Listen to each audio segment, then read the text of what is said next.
जय हिंद। अगर आप तैयारी करते हैं यूपी पुलिस की, यूपीएसआई की, बिहार पुलिस की, बिहार एसआई की, प्लस बीपीएससी की, प्लस एनीवन किसी भी एग्ज़ाम की अगर आप तैयारी कर रहे हैं, अगर आपके एग्ज़ाम में इतिहास से क्वेश्चन पूछा जा रहा है तो आपको घबराने की अब ज़रूरत नहीं है, क्योंकि मैं चैप्टर वाइज, प्रत्येक चैप्टर वाइज, जितने भी इतिहास में चैप्टर होते हैं प्रत्येक चैप्टर वाइज मैं वन लाइनर क्वेश्चन लेकर आया हूँ, प्लस थ्योरी भी साथ में, theory plus one liner question.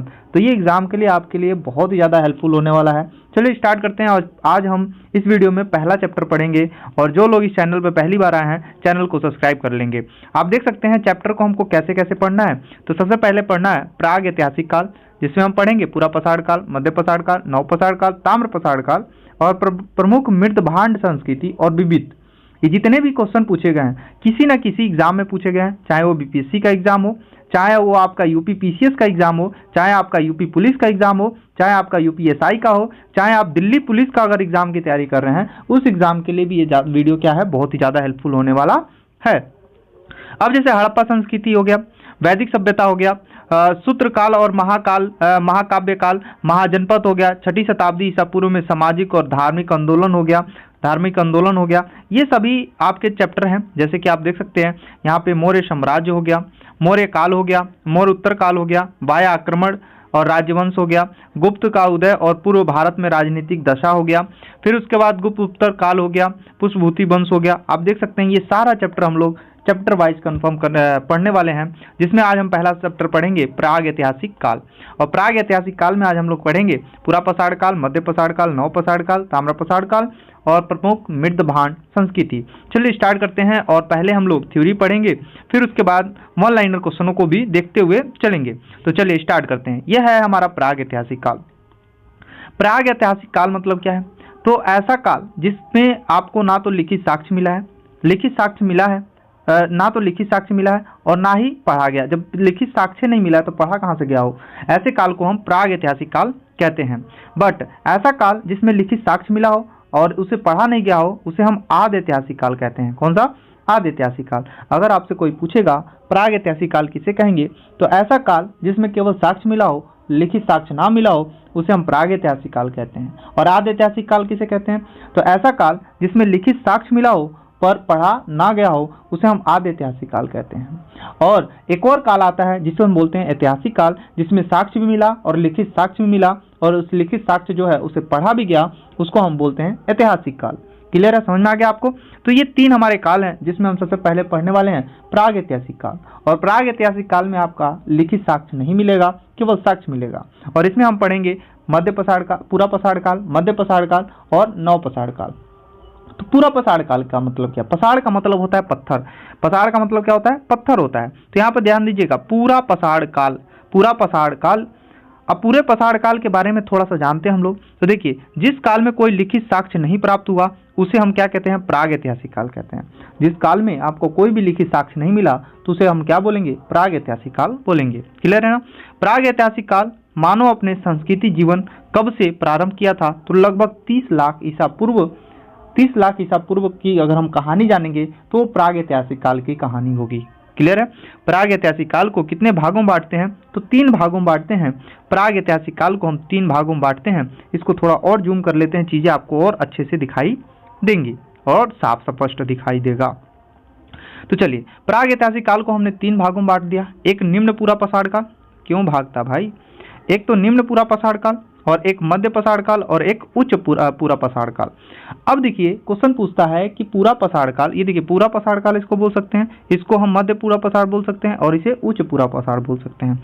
अब देखिए, निम्न पूरा पसाड़ काल का जो समय था वो कब से कब तक था? तो आप देख सकते हैं इकाई, दहाई, सैकड़ा, हजार, 10,000, लाख, 10 लाख, यानी 25 लाख साल पहले से लेकर 10 लाख साल बाद तक का जो काल रहा वो हम निम्न पूरा पसाड़ काल के नाम से जानते हैं। और 10 लाख से लेकर 40,000 तक का जो काल रहा उसे हम मध्य पूरा पसाड़ काल कहते हैं। और 40,000 से लेकर 10,000 तक का जो काल रहा उसको हम जो है उच्च पूरा पसाड़ काल कहते हैं। तो 10 लाख से लेकर 40,000 तक मध्य पसाड़ काल और 25 लाख से लेकर 10 लाख तक जो है पूरा पसाड़ काल का समय रहा। ये याद रखेंगे, क्वेश्चन पूछ सकता है कि बताइए निम्न पूरा पसाड़ काल का समय कब से कब तक था? तो 25 लाख से लेकर 10 लाख तक। और वही पूछेगा मध्य पाषाण काल का समय कब से कब तक था, तो 10 लाख से लेकर 40,000 तक। और वही पूछेगा उच्च पूरा पाषाण काल का समय कब से कब तक था, तो आपको बता देना है 40,000 से लेकर 10,000 साल तक जो है, ईसा पूर्व तक जो है ये हमारा उच्च पूरा पाषाण काल रहा। अब यहाँ पर ध्यान दीजिएगा, भारत में सर्वप्रथम किस वर्ष प्रास्तर युग के संदर्भ में अनुसंधान प्रारंभ हुआ। अनुसंधान का मतलब है जांच पड़ताल कब से शुरू किया गया, तो यहाँ पर ध्यान दीजिएगा 1863 में जो है जांच पड़ताल की शुरुआत की गई। पूरा पाषाण माने कि चीज़ों को ढूंढने की कोशिश, चीज़ों को ढूंढने का शुरुआत जो है 1863 में स्टार्ट किया गया था। भारत में किस भूवैज्ञानिक और पुरातात्विक ने प्रास्तर युगीन बस्तियों का अन्वेषण प्रारंभ किया था, तो रॉबर्ट बुशफूट ने सबसे पहले जो है ये भूवैज्ञानिक और पुरातात्विक वैज्ञानिक थे जिन्होंने सबसे पहले खनन का या खुदाई करने का काम शुरू किया और अवशेष प्राप्त करने का काम प्रारंभ किया था। डेनमार्क में कोपेनहेग संग्रहालय में संग्रहित से पाषाण और कांस्य और लोह युग का त्रियुगीन विभाजन किया है किसने, थॉमसन ने। थॉमसन एक व्यक्ति हैं जो डेनमार्क के कोपेनहेग में जो संग्रहालय है उसकी सामग्री को अलग अलग भागों में बांटा है, एक पाषाण काल में, एक कांस्य काल में और एक लोह युग काल में, 3 भागों में बांटा है किसने, तो थॉमसन ने। तो क्वेश्चन पूछेगा कि जो डेनमार्क के जो है कोपेनहेग संग्रहालय में जो सामानें रखी गई हैं उसको पाषाण काल और कांस्य काल और लोह युग काल में किसने बांटा है, तो थॉमसन ने बांटा है। क्लियर ना, यहाँ तक चीजें समझ में आ गई होंगी बहुत अच्छे से। चलिए ध्यान दीजिएगा, कह रहा है भूवैज्ञानिक पुरातात्विक रॉबर्ट बुशफूट, यानी भूवैज्ञानिक पुरातात्विक जो थे उनका नाम था रॉबर्ट बुशफूट ने किस स्थान में सबसे पहले हैंड एक्शन प्राप्त किया था, तो वह है पल्लवरम मद्रास के समीप स्थित है। पल्लवरम जो एक जगह है वहां से इन्होंने ये चीजें प्राप्त की थी। अतिरम पल्लम नामक स्थान पर पूर्व पाषाण काल के उपकरणों को खोज निकाली थी विलियम किंग्स ने जो है अतिरम पलकम में एक जगह है जहां पर पूरा पाषाण काल के उपकरण यहां पर से खोज के निकाला था एक व्यक्ति जिनका नाम था विलियम किंग्स। क्या नाम था, विलियम किंग्स था। अब मानव विकास का क्रम देख लेंगे कि मानव का विकास कैसे हुआ, कैसे विकास हुआ मानव विकास का, ऐसे क्वेश्चन पूछ लेगा। मानव विकास के क्रम बताइए, यानी मानव का कैसे विकास हुआ। तो देखिए रामापिथेकस के बाद ऑस्ट्रेलोपिथेकस और होमो इरेक्टस और फिर से निएंडरथल और होमो सेपियंस। तो हम लोग जो हैं अभी जो हम मानव लोग हैं वो किसके पूर्वज हैं, हमारे पूर्वज को जो है किसके माने जाते हैं, तो होमो सेपियंस के माने जाते हैं। तो ये आपको क्रम याद रखना होगा, ये बड़े एग्जामों में भी क्वेश्चन पूछा जाता है, छोटे एग्जामों के लिए ज़्यादा इंपॉर्टेंट नहीं है। आगे ध्यान देंगे, मानव विकास के क्रम में मानव को आदि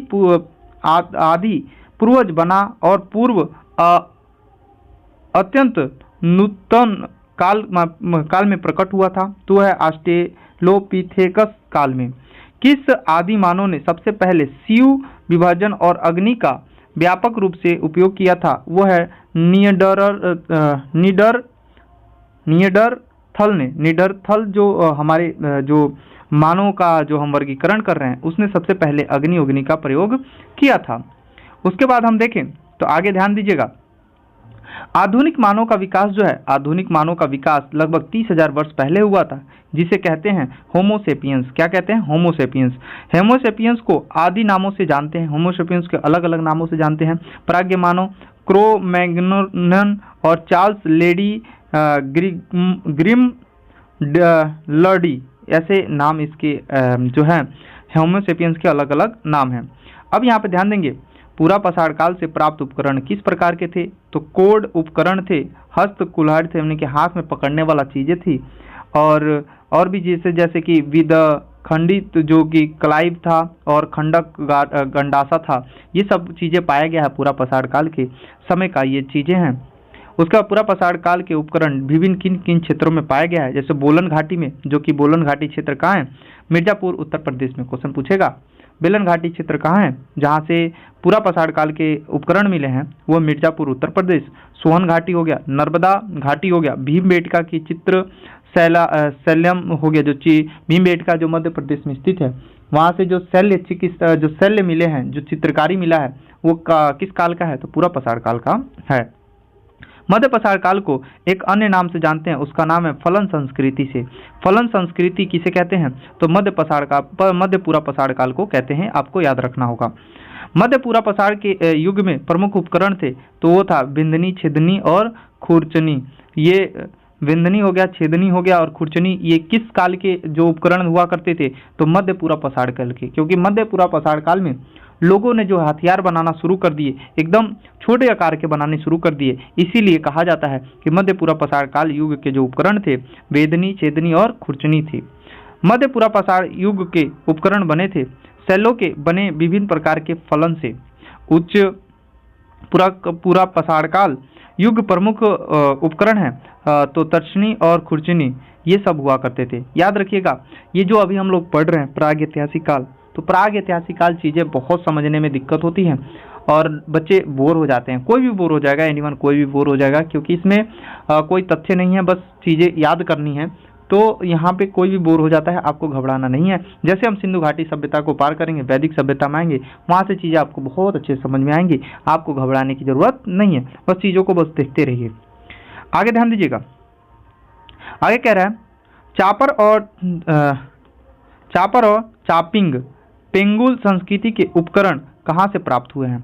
चापर और चापिंग जो है वो पेंगुल संस्कृति के उपकरण जो है कहाँ से प्राप्त हुए हैं? सोन घाटी से प्राप्त हुए हैं। भारत के पूरा पाषाणिक उपकरण सर्वप्रथम कहाँ से मिलते हैं? तो पल्लवर, मद्रास, तमिलनाडु से।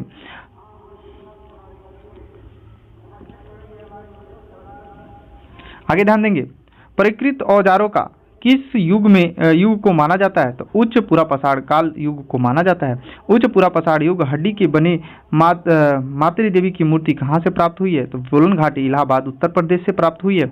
वही कह रहा है सिंघवा एवं सोघावा पूरा स्थल है निम्न पूरा पाषाण काल संस्कृति का। निम्न पूरा पाषाण काल स्थल जो है हथनौर, नर्मदा घाटी की खोज 5 दिसंबर 1982 में किया था। किसने? डॉक्टर अरुण सोनकिया ने किया था। ये इंपॉर्टेंट है, क्वेश्चन याद रखिएगा, यहाँ से क्वेश्चन पूछ सकता है कि बताइए निम्न पूरा पाषाण का एक स्थल है, जो स्थल हथनौरा नर्मदा घाटी में स्थित है, वो स्थान किसने खोजा था? तो डॉक्टर अरुण सोनाकिया ने खोजा था। और कब? 5 दिसंबर 1982 को।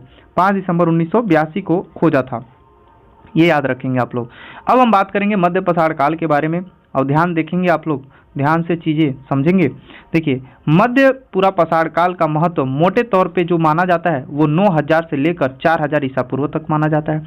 ये मध्य पूरा पाषाण काल है। ये मध्य पाषाण काल है, मध्य पूरा पाषाण काल नहीं है, मध्य पाषाण काल है। और मध्य पाषाण काल का जो काल माना जाता है 9000 से लेकर 4000 ईसा पूर्व तक। पूरा पाषाण काल और 9 युग के बीच में संक्रमण काल को कहा जाता है मध्य पूरा पाषाण काल। यानी कि पूरा पाषाण काल मध्य पाषाण काल, यानी कि पूरा पाषाण काल और 9 पाषाण काल के बीच में जो काल रहा उसको हम किस नाम से जानते हैं? तो आपको मालूम चले गया, मध्य पाषाण काल के नाम से जानते हैं। भारत में मध्य पाषाण काल के संदर्भ में सर्वप्रथम जानकारी जो है आर्कीवाल्डर कलाइंग ने कब दिया था? 1867 और 68 में दिया था जानकारी।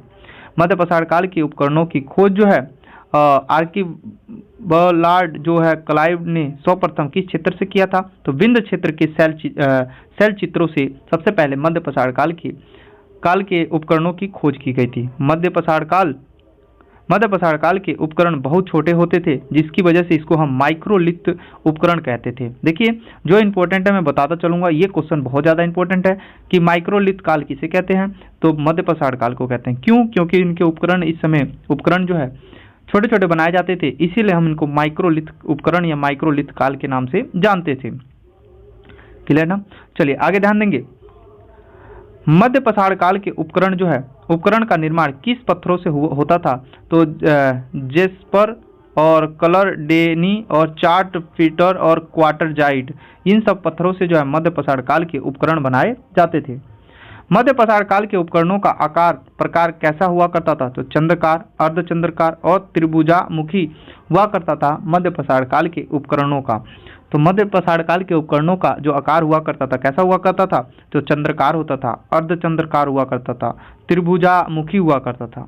मध्य पाषाण काल के पशुपालन के प्राचीनतम साक्ष्य कहाँ से प्राप्त होते हैं? तो आदमगढ़ से, जो कि होशंगाबाद मध्य प्रदेश में मिलता है। और होशंगाबाद के मध्य प्रदेश में स्थित है आदमगढ़। बागोर जो कि राजस्थान में स्थित है, भीलवाड़ा के पास राजस्थान में स्थित है बागोर।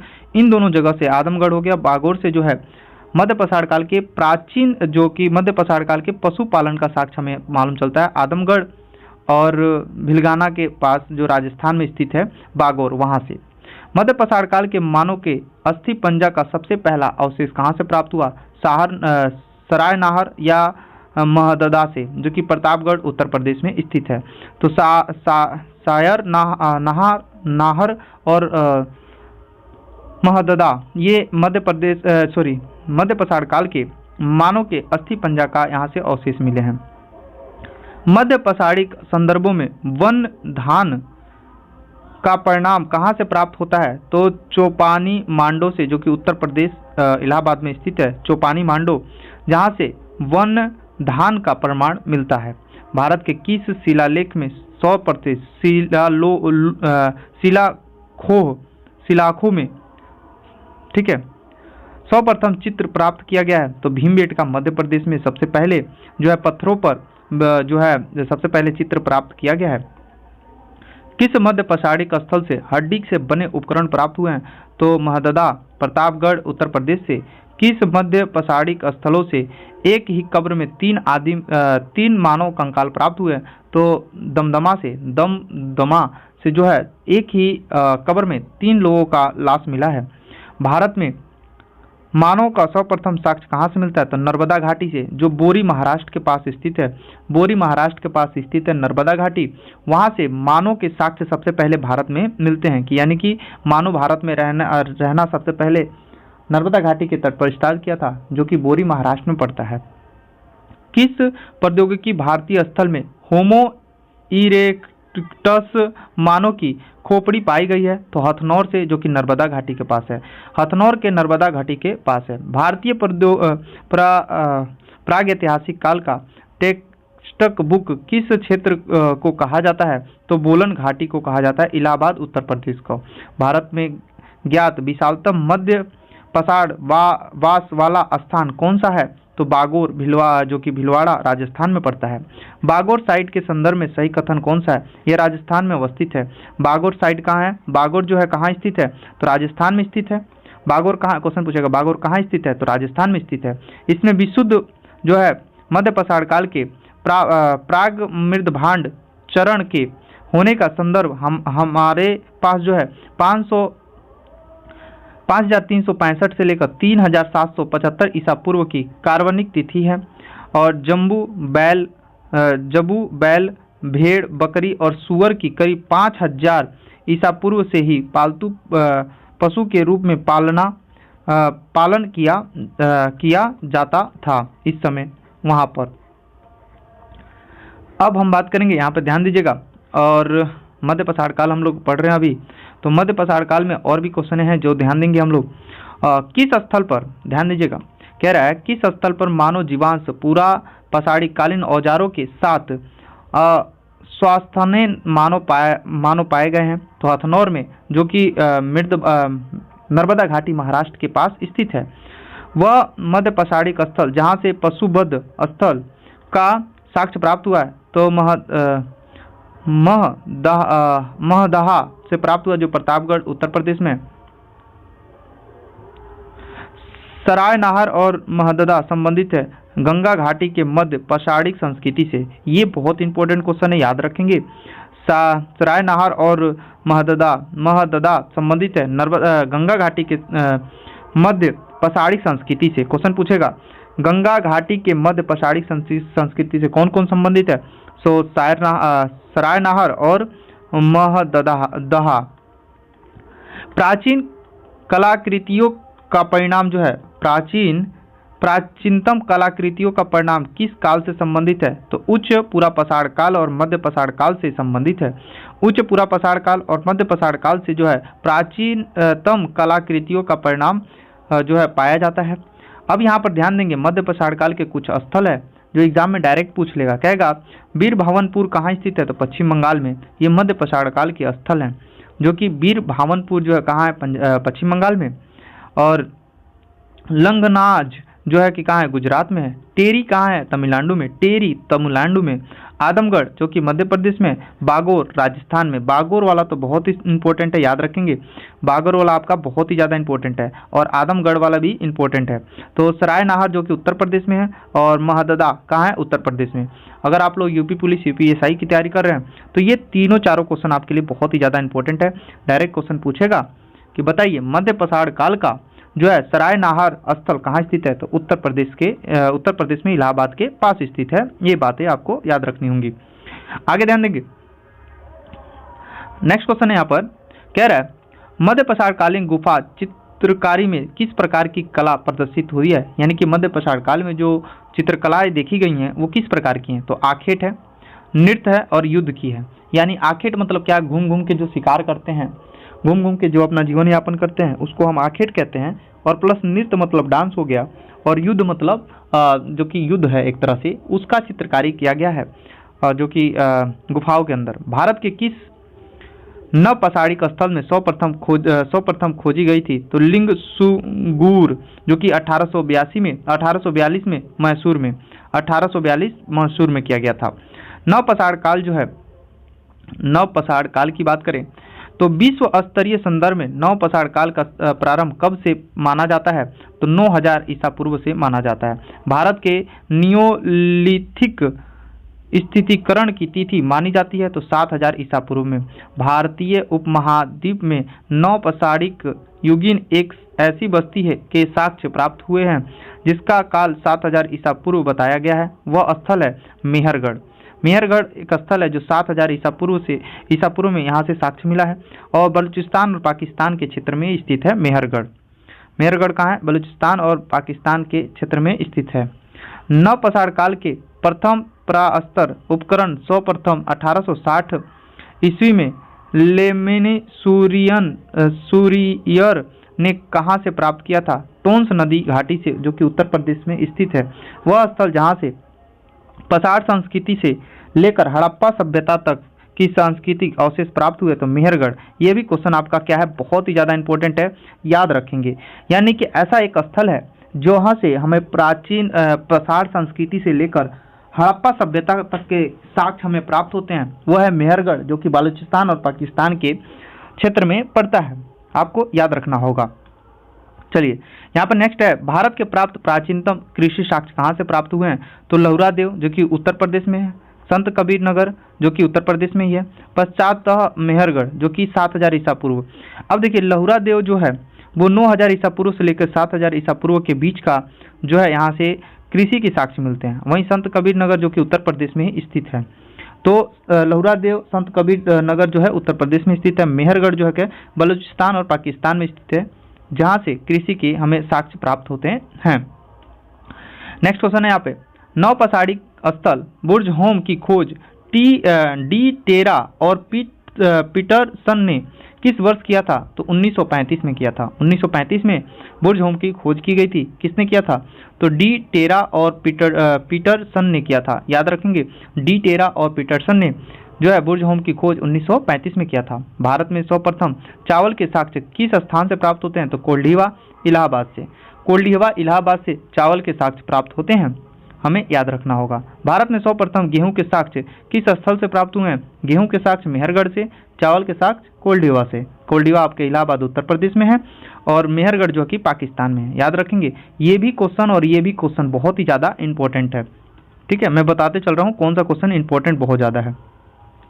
आगे ध्यान देंगे, भारतीय उपमहाद्वीप में पालतू भैंस के प्राचीनतम साक्ष्य कहाँ से प्राप्त हुए हैं? तो मेहरगढ़ से। मेहरगढ़ से पहली बार भैंस के पालने का साक्ष्य प्राप्त होता है मेहरगढ़ से। क्लियर है? आगे ध्यान देंगे, देखिए, किस नौपसारिक स्थल से मानव कंकाल के साथ कुत्ता का कंकाल प्राप्त हुआ है, यानी मानव के साथ कुत्ते को दफना दिया गया था, तो बुर्ज-होम जम्मू कश्मीर से प्राप्त होता है। ये भी क्वेश्चन बहुत ही ज़्यादा इंपॉर्टेंट है, नोट कर लेंगे। क्वेश्चन पूछेगा मानव कंकाल के साथ कुत्ते का कंकाल कहाँ से प्राप्त हुआ है, तो बुर्ज-होम से। कहाँ स्थित है बुर्ज-होम, तो जम्मू कश्मीर में। और इसकी खोज किसने की थी, अभी मैंने आपको बताया था 1935 में एक व्यक्ति थे जिन्होंने इसकी खोज की थी। किस नौपसारिक स्थल में गातवास यानी कि गड्ढे के अंदर जो है घर बनाकर रहने का साक्ष्य प्राप्त हुआ है, तो बुर्ज-होम और बुफर कला से, बुफर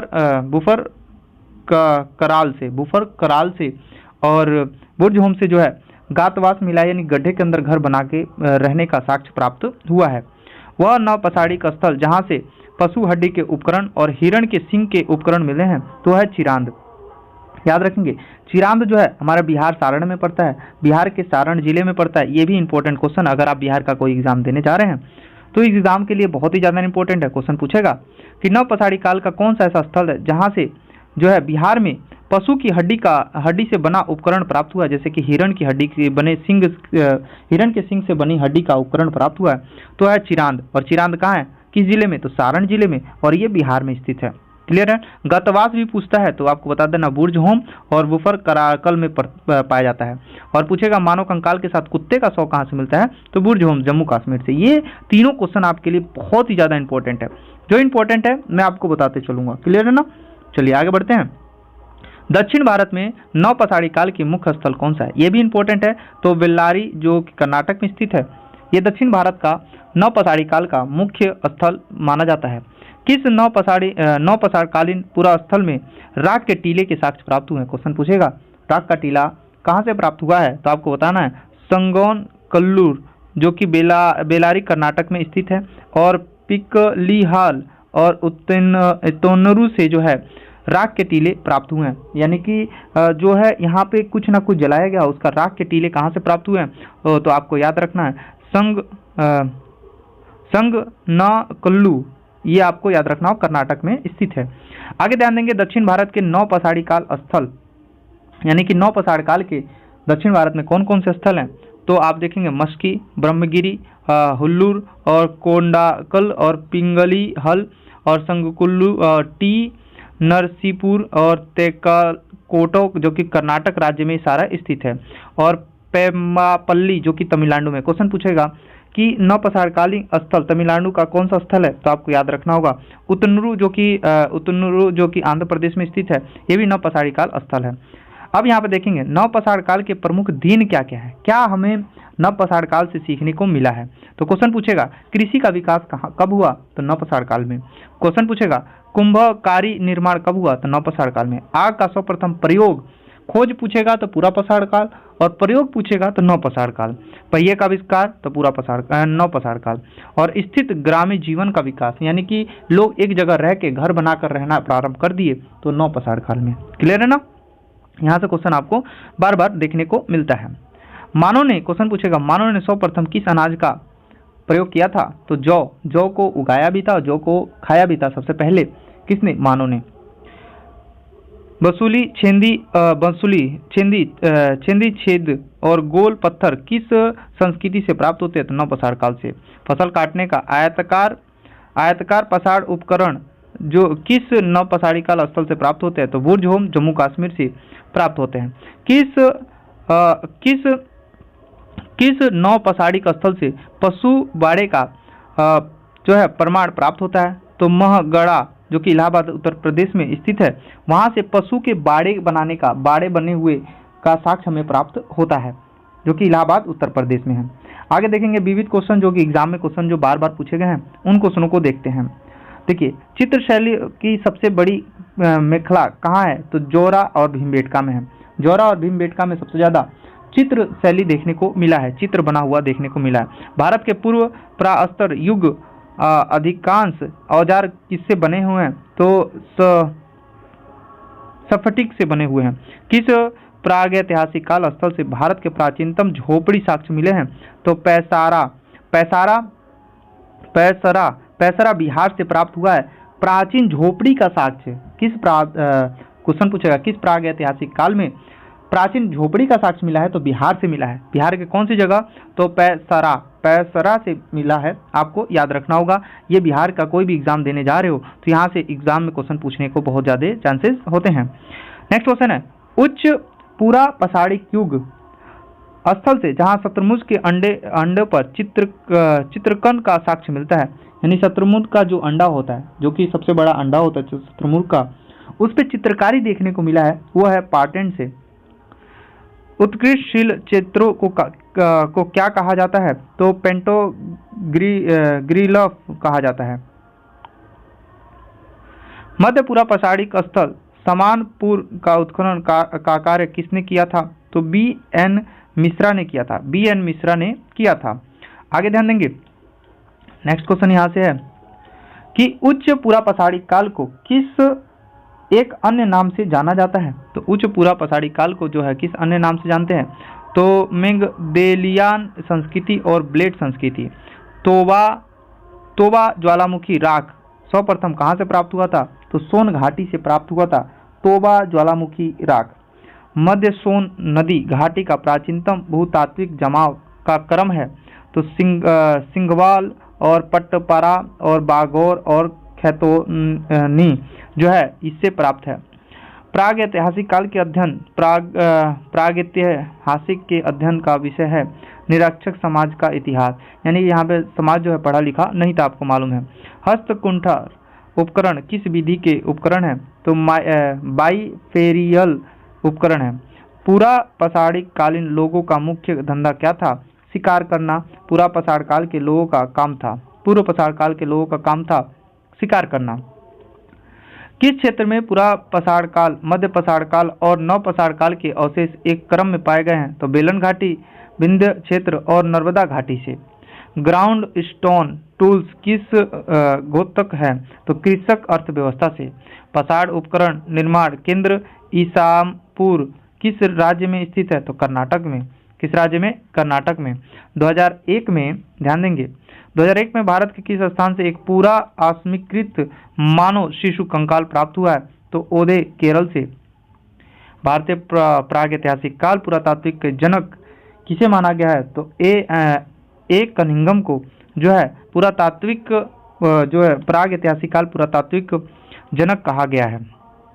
पूरा पसाड़ी काल संस्कृति के क्रमानुसार देखें तो एबी बेलिन जो कि अंगगढ़ भारी भरकम हस्त कुंडार था, और एसूली जो काफ़ी छोटा सुडोल हस्त कुंडक जो हथियार था।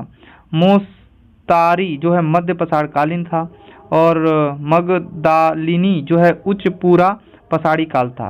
प्राग ऐतिहासिक काल संस्कृति का जो क्रम है वो देखेंगे हम लोग, तो पूरा पसाड़ी काल को हम क्या कहते थे, तो पैलियोलिथिक बोलते थे।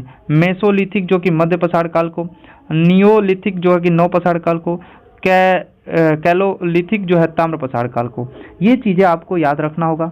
डायरेक्ट पूछ लेता है मेसोलिथिक काल किसे कहते हैं, तो मध्य पसाड़ काल को, नियोलिथिक काल नव पसाड़ काल को, और कैलोकोलिथिक काल जो है ताम्र पसाड़ काल को उस समय कहा जाता था। अब हम ताम्र पसाड़ काल के बारे में जानेंगे। ताम मतलब होता है तांबा और पसाड़ मतलब होता है पत्थर। जब लोगों ने तांबे और पत्थर का इस्तेमाल करके उपकरण बनाना प्रारंभ किया तो उसको हम ताम्र पसाड़ काल के नाम से जानते हैं। तो चलिए जानते हैं इसके बारे में थोड़ा सा। कह रहा है ताम्र पसाड़ काल के ताम्र पसाड़ी काल संस्कृति को क्यों कहा गया, क्योंकि तांबे और पत्थर का प्रयोग की अवस्था की वजह से। ताम्र पसाड़ी संस्कृति की अर्थव्यवस्था किस पर आधारित थी, तो कृषि और ग्रामीण जीवन पर। कृषि और ग्रामीण जीवन पर इनकी अर्थव्यवस्था आधारित थी। ताम्र पसाड़िक संस्कृति को किस एक अन्य नाम से जानते हैं, तो कैलोलिथिक या चोलोलिथिक काल से या कल्चर से, इसके नाम से हम लोग जानते हैं। भारत में ताम्र पसाड़ी की बस्तियां कहाँ पाई गई हैं, तो दक्षिण पूर्वी राजस्थान में, पश्चिम मध्य प्रदेश में, पश्चिम महाराष्ट्र में, दक्षिण पूर्वी भाग में जो है ताम्र पसाड़ी काल हमें बस्तियां देखने को मिलता है। याद रखेंगे आप लोग। आगे ध्यान देंगे, प्रमुख ताम्र पसाड़ी संस्कृति जो है, जैसे आहड़ संस्कृति जो है 2100 से ईसा से लेकर 1500 ईसा पूर्व का जो काल रहा, जो ताम्र पसाड़ काल का ये जो काल रहा, इसको हम आहड़ संस्कृति के नाम से जानते हैं, या आहार संस्कृति के नाम से। कायाथा संस्कृति जो है कायथा जो संस्कृति है 2000 ईसा पूर्व से लेकर 1800 ईसा पूर्व के काल को हम कायथा संस्कृति के नाम से जानते हैं। मालवा संस्कृति 1700 से लेकर 1200 ईसा पूर्व को, जोरवे संस्कृति 1400 से लेकर 700 ईसा पूर्व को हम जोरवे संस्कृति के नाम से जानते हैं। तो आपके एग्जाम के लिए सबसे इंपॉर्टेंट है जोरवे संस्कृति और आहट संस्कृति, ये आपको याद रखना होगा। कभी कभी क्रम में सजाने के लिए भी दे देता है कि ताम्र प्रसार काल की संस्कृतियों को क्रम से सजाइए। तो सबसे पहले अ से आहट, क से कथा, उसके बाद म से मालवा और ज से जोरवे, आपको याद रखना होगा ऐसे। चलिए आगे ध्यान देंगे। आगे नेक्स्ट क्वेश्चन है हमारे यहाँ पे कि राजस्थान के वह प्रागैतिहासिक स्थल जो ताम्र प्रसार काल से संबंधित है। तो आहट हो गया, बालाथर हो गया, बागोर हो गया जो कि राजस्थान में पड़ता है, ओजियाना हो गया और गुलदूर हो गया। आहट ताम्र प्रसारिक स्थल का प्राचीन नाम क्या था? तो ताम्रवती था। ताम्रवती किसका नाम था? आहर का था, आहड़, ठीक है। ताम्र प्रसारी का स्थल जो है नवादा टोली की तिथि निर्धारित की गई है 1600 ईसा पूर्व से लेकर 1300 ईसा पूर्व के बीच में जो है नवादा टोली की तिथि को निर्धारित किया गया है। नेक्स्ट क्वेश्चन है नवादा टोली का उत्खनन कार्य किस पुरातात्विकविद ने किया था? तो HD संकालिया ने किया था। ताम्र प्रसार काल में महाराष्ट्र के लोग मृतकों को घर के फर्श के नीचे किस तरह रख कर दफनाते थे? तो उत्तर से दक्षिण की तरफ रख के लोगों को दफनाने का काम करते थे ताम्र प्रसार काल के लोग। महाराष्ट्र में ये घर जो है, घर के अंदर फर्श के नीचे ये अवशेष देखने को मिला है। जारवे संस्कृति के अंतर्गत कौन से ताम्र प्रसारिक स्थल हैं? तो नेवासा जो कि महाराष्ट्र में है, दैमाबाद जो कि महाराष्ट्र में है, कोंठे, ईमानगांव ये महाराष्ट्र में है और चंदोली, ये सारे जो स्थल हैं ये जारवे संस्कृति के जो ताम्र प्रसार के जो जारवे संस्कृति है वहाँ के स्थल हैं। किस ताम्र प्रसारिक संस्कृति से मातृ देवी की प्रतिमा मिलती है? तो इमाम गांव से मातृ देवी की प्रतिमा मिलती है। यह ताम्र प्रसारी काल है, याद रखिएगा। कौन सा ताम्र प्रसारिक स्थल सबसे बड़ा है? तो दैमाबाद जो कि महाराष्ट्र में स्थित है। किस ताम्र प्रसारिक स्थल से तांबे का रथ मिला है? तो दैमाबाद जो कि महाराष्ट्र में स्थित है। मध्य प्रदेश के किस पुरातात्विक स्थल से प्रारंभिक ऐतिहासिक युग के लोह उपकरण प्राप्त हुए? तो नागदा से प्राप्त हुआ है जो कि मध्य प्रदेश में स्थित है। नेक्स्ट क्वेश्चन है ताम्र प्रसार काल के वृत्ताकार गृत ग्रहों की प्राप्ति किस स्थल से हुई है? तो आहट राजस्थान से। किस ताम्र प्रसारिक स्थल से सबसे ज्यादा संख्या में ताम्र संचय मिला है? तो गुनगेरिया मध्य प्रदेश से। ताम्र निधि आर्यों की कृतक है, यह कथन किसने कहा? H गोल्डन ने कहा था। जोरवे ताम्र प्रसारिक स्थल से सबसे अच्छा अधिवास विन्यास का परिणाम कहाँ से प्राप्त होता है? इमामगांव से। कहाँ से? इमामगांव से प्राप्त होता है। कायथा संस्कृति के अवशेष किस राज्य में पाए गए? मध्य प्रदेश में। ताम्र प्रसारिक कायथा संस्कृति की खोज किस पुरातात्विकविद ने की थी? तो B.S. वाकड़कर ने किया था। ताम्र प्रसारिक स्थल दैमाबाद की निधि है। कुत्ता और 2 बैलों के रथ का पर सवार खड़ा रथी जो था वो एक कुत्ता और 2 बैलों पे खड़ा था, जो दैमाबाद से जो रथ मिले हैं वो। ताम्र प्रसारिक पुरास्थल इमामगांव का उत्खनन कार्य किस पुरातात्विकविद ने किया था? तो वो थे M.S. धवलीकार और H.C. संकालिया जो थे। ये 2 व्यक्तियों ने दैमाबाद के उत्खनन कार्य का काम किया था। क्लियर है? ईमानगांव। नेक्स्ट क्वेश्चन है मालवा ताम्र प्रसारिक संस्कृति के प्रमुख स्थल कौन कौन से हैं? तो महेश्वर, कायथा, एड़ा और मंतुई, नवादा टोली, नारदी, नागदा जो कि मध्य प्रदेश में, चीचली, डंगवाला, ये सब है मालवा ताम्र प्रसारिक संस्कृति के प्रमुख स्थल हैं। किस ताम्र प्रसारिक स्थल से सिंचाई हेतु पत्थर निर्मित बांध के साक्ष्य मिले हैं? तो इमामगांव से जो है पत्थर से निर्मित बांध के अवशेष प्राप्त होते हैं। गंगा घाटी के नरहन संस्कृति किससे संबंधित है? तो ताम्र प्रसार संस्कृति से संबंधित है। आगे ध्यान देंगे। नेक्स्ट क्वेश्चन है विविध से ही क्वेश्चन अभी भी चल रहा है। क्वेश्चन है डोलमेश शब्द से क्या तात्पर्य है? तो गढ़े हुए मुर्दे का निर्माण समाधि, वह है डोलमेश। डोलमेश कहेगा डोलमेश शब्द किससे संबंधित है? तो गढ़े हुए मुर्दे पर निर्मित समाधि। आदि मानव द्वारा सीखा गया पहला विषय क्या है? तो पशुओं का पालन जो है आदि मानव द्वारा सबसे पहले सीखा गया था। नेक्स्ट क्वेश्चन है होमो सेपियंस से जातीय रूप भिन्न आरंभिक मानव नुमाजीवी को क्या कहते हैं? तो होमिनिड कहते हैं। होमिनिड कहते हैं। पुरातात्विक सामग्री इतिहास की सर्वश्रेष्ठ कसौटी है, ये किस विद्वान का कथन है? तो राहुल संकानिया का ये कथन है कि पुरातात्विक संग्रहित इतिहास की सर्वश्रेष्ठ कसौटी है ये राहुल संज्ञान जो कहते हैं। किस स्थान पर वर्तमान काल में 80,000 से लेकर 10,000 वर्ष पुराने मानव के अवशेष प्राप्त हुए हैं? तो बोरनेओ की निहाय गुफा से जो है प्राप्त हुआ है। प्राचीन भारत के किस एक उपकरण परंपरा से नहीं जुड़ी हुई है? तो ग्रोसियन। सर्वप्रथम किस धातु से टीन का मिश्रण किया गया है? तांबे का जो है टीन से मिश्रण किया गया है। डी गॉर्डन चाइल्ड ने किस धातु का जनतांत्रिक धातु कहा है? लोहे को जनतांत्रिक धातु कहा गया है। बी गार्डन चाइल्ड द्वारा लेवा तकनीकी द्वारा बनाए गए फलन उपकरण किस काल की विशेषता है? तो मध्य प्लीस्टोसीन का जो है विशेषता है लेवा तकनीकी। भारत के किस पूरा स्थल में से चूल्हे के प्राचीनतम साक्ष्य प्राप्त हुए हैं? तो बिलासुरगाम जो है कि आंध्र प्रदेश में स्थित है, जहां से हमें चूल्हे के साक्ष्य प्राप्त होते हैं। भारतीय उपमहाद्वीप में किस स्थल में सबसे बड़ा अर्धवृत्ताकार पूजा गृह का साक्ष्य प्राप्त हुआ है? तो सिर कपल में जो है पूजा गृह का जो साक्ष्य प्राप्त हुआ है अर्धवृत्ताकार। प्राग ऐतिहासिक युग में मानव कहाँ रहता था? मनचान कंदरा झोपड़ी में रहता था। पुरातत्व में स्तर विन्यास पद्धति किसको समझने के लिए प्रयुक्त की जाती है? तो भौतिक अवशेषों के क्रमिक निक्षेप को समझने के लिए। ताम्र संचय का किससे संबंधित है? तो काले और लाल मेदभांड से संबंधित है। किस शिलाएं में मानव अवशेष से प्रमाण प्राप्त हुए हैं? तो लेख हिया शिला से प्राप्त हुए हैं। भारतीय इतिहास के अध्ययन में सर्वाधिक महत्वपूर्ण स्रोत कौन सा है? तो पुरातात्विक स्रोत है। दक्षिण भारत के महापसाड़िक समाधियों की किस काल की मानी जाती है? तो लोह काल की मानी जाती है। भारतीय महापसाड़ संस्कृति जो है, भारतीय महापसाड़ संस्कृति की क्या विशेषता है? तो लोहे के औजार और उपकरण, घोड़े, सांकोफेनिंग डोलेमन जो है भारतीय महापसाड़ संस्कृति से संबंधित है।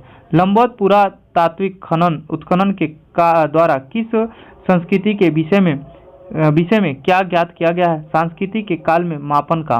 गंगा घाटी में चावल का उत्पादन कब से प्रारंभ हुआ माना जाता है? तो लगभग 1000 ईसा पूर्व से। नौपसाड़िक पूरा स्थल गुफर कराल कहाँ अवस्थित है? तो स्वात घाटी में। क्वेश्चन पूछेगा, ये बहुत ही ज़्यादा इंपॉर्टेंट है, याद रखिएगा। स्वात घाटी में स्थित है।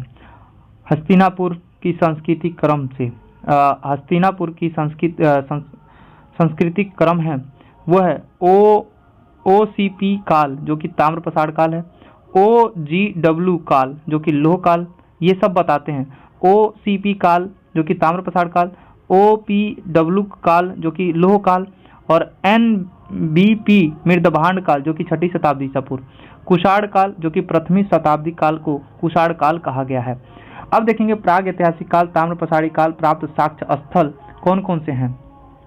यहाँ पे ध्यान देंगे, रंगपुर स्थल जो है ये ताम्रप्रसार कालीन है। इमामगांव ताम्रप्रसार कालीन, सोहान जो कि पूरा प्रसार काल है, अतिरपकम जो है पूरा प्रसार काल है, चोपानी मांडो जो कि मध्य प्रसार काल का है, सराय नाहर राय जो कि मध्य प्रसार काल का है, पाटेन जो कि उच्च पूरा प्रसार काल का जो है स्थल है।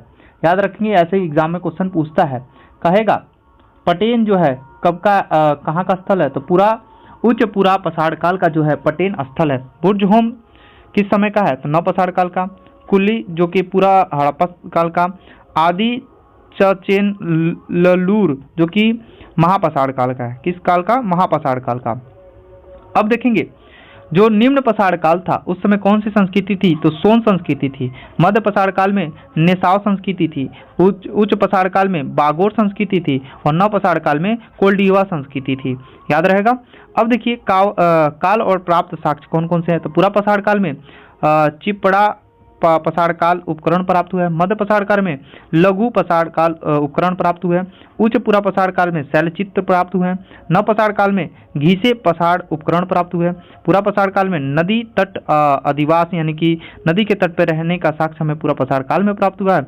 मध्य पसार काल में शैल्य निवासवास प्राप्त किया गया यानी कि जहाँ लोग रहते थे वहाँ पे चित्रकारी देखने को मिला है। वही नव पसार काल में गर्त अधिवास जो कि घर के अंदर मिट्टी के अंदर घर बनाकर रहने का साक्ष्य जो कब प्राप्त हुआ है? नव पसार काल में प्राप्त हुआ है। देखिए ये जितने भी चीज़ें आपको याद नहीं करना है, ये बस चीज़ों को बस देख लीजिए एक बार। जितना आपको इम्पोर्टेंट है मैं बताते चल रहा हूँ कि ये इम्पोर्टेंट है, वही आपको ज़्यादा करके याद करना है एग्जाम के लिए। क्लियर है ना। अब देखेंगे ताम्र पसार काल में कच्चे और पक्के मकान कब पाए गए? कच्चे ईंटों के पक्के मकान कब पाए गए? तो ताम्र पसार काल में। क्लियर है ना। अब यहाँ पे ध्यान देंगे, एक तरफ काल है और एक तरफ प्राप्त मृदभांड है। मृदभांड मतलब होता है बर्तन, मिट्टी के बने हुए बर्तन। तो हड़प्पा युग में जो पाया गया है PGW जो कि चित्रित भूषण मृदभांड है। क्वेश्चन पूछेगा चित्रित धूसर मृदभांड कब प्राप्त हुआ? तो हड़प्पा युग में। वही कहेगा पूर्वकालीन ऐतिहासिक काल में जो है काले और लाल मृदभांड प्राप्त किए गए। काले और लाल मृदभांड प्राप्त कब किए गए हैं? तो पूर्वकालीन ऐतिहासिक में। मौर्य युग की समय बात करें तो इस समय उत्तरी काली पॉलिश और वाले मृदभांड प्राप्त किए गए हैं। वही गुप्त काल की बात करें तो लाल पॉलिश वाले मृदभांड प्राप्त किए गए हैं जो कि गुप्त काल में। कब? गुप्त काल में लाल पॉलिश वाले मृदभांड प्राप्त किए गए हैं। अब देखिए एक तरफ स्थल है और एक तरफ प्राप्त साक्ष्य है। तो पहला है सोपाई जो कि गैरी मृदभांड परंपरा प्राप्त हुई है। महूर झरी जो कि महाशयम समाधि प्राप्त किए। वीर भानुपुर जो कि लघु पसार उपकरण प्राप्त हुए। उज्जैन जो कि गैरिक मृदभांड परंपरा प्राप्त हुई है। कयाथा जो कि ताम्र निधि है। भाई ये कुछ भी आपको याद नहीं करना, याद रखिएगा, कुछ भी आपको याद नहीं रखना है, मैं आपको बताते चलूंगा। जैसे कि राग का टीला जो कि संगरूर और उतनूर जो कि आंध्र प्रदेश में स्थित है, यहाँ से प्राप्त हुआ है, ये आपको याद रखना होगा। मथुरा से जो है आयांग पट्टी प्राप्त हुआ है। कन्हेरी जो है एक 10 मुख बोधिस्थ प्राप्त हुआ है। सांची से जो है प्रास्त्रीय धातु मंजूसा प्राप्त हुआ है। ब्रह्मगिरी से महापसाड़िक उपकरण प्राप्त हुआ है। कुपगल से जो कि राख वाले टीले प्राप्त हुए हैं। कुपगल से ये कुछ भी आपको याद नहीं करना है, आपको बस केवल ये याद रखना है गत निवास जो है कहाँ से प्राप्त हुआ है? बुर्ज होम से प्राप्त हुआ है। क्लियर है। अब यहाँ पे थोड़े से जो स्थल हैं और राज्य हैं ये भी याद रखेंगे, जैसे पैसरा जो कि बिहार में, ये इंपॉर्टेंट आपके लिए। वीर भवानपुर जो कि पश्चिम बंगाल में, याद रखेंगे। सराय नाहर राय जो कि प्रतापगढ़ उत्तर प्रदेश में, ये भी याद रखेंगे। और लोटेश्वर जो कि गुजरात में, ये भी कभी कभी पूछ लेता है एग्जाम में। अब देखेंगे स्थल जो कि सोहानी घाट जो कि SACL क्लाइड द्वारा ये इसका उत्खनन किया गया था। भीमबेटका की बात करें तो BS वाकड़कर द्वारा जो है इसका उत्खनन किया गया है। प्राप्त मृदभांड संस्कृति अब देखेंगे, यानी कि मिट्टी के जो बर्तन के समय जो संस्कृति थी उसके बारे में थोड़ा सा जानते हैं। ये एग्जाम के लिए इंपॉर्टेंट नहीं है, बस चीज़ों को समझते चलेंगे। जो इंपॉर्टेंट है मैं आपको बता दूंगा। चलिए जो इंपॉर्टेंट है वही देखते हैं। तो मृदभांड का महत्व क्या था उस समय? तो इतिहास और संस्कृति के अंतर्गत स्रोतों से समान मृदभांड भी एक उपयोगी स्रोत है। यानी कि जैसे जैसे हम खुदाई करते हैं तो अगर मिट्टी के बर्तन मिल रहे हैं तो वो भी एक प्रकार का साक्ष्य है, उससे हमें प्राचीन इतिहासों के बारे में हमें जानकारी अच्छे से मिल सकती है। जैसे मृदभांडों का अध्ययन और परीक्षण करने वाला हम काल विशेष एवं स्थल विशेष की संस्कृति के विविध पक्षों का उद्घाटन कर सकते हैं। इस आधार पर हम देखेंगे, इस आधार पर कुछ गूढ़ पहेलियों को सुलझाने में सहायता मिलती है जो अन्य स्रोतों के माध्यम से ज्ञात नहीं हो पाते हैं। इसके विश्लेषण में उत्खनन स्तर की तिथि और निश्चित करने में सहायता मिलती है। यानी मृदभांड जो मिलता है उससे हमें तिथि के बारे में जानने में मदद मिलती है। अगर हम बात करें गैरिक मृदभांड की, तो गैरिक मृदभांड की खोज सर्वप्रथम किस पुरातात्विक वेदा ने किया था? तो B लाल ने किया था 1949 ईस्वी में। गैरिक एवं गेरुए रंग का, यानी गैरिक का मतलब होता है गेरुए रंग का मृदभांड, गेरुए कलर का मृदभांड अधिकांश किस स्थल पे मिला गया? तो गंगा घाटी वाले क्षेत्र पे जो है ये गेरुए रंग का जो है मृदभांड प्राप्त हुआ है।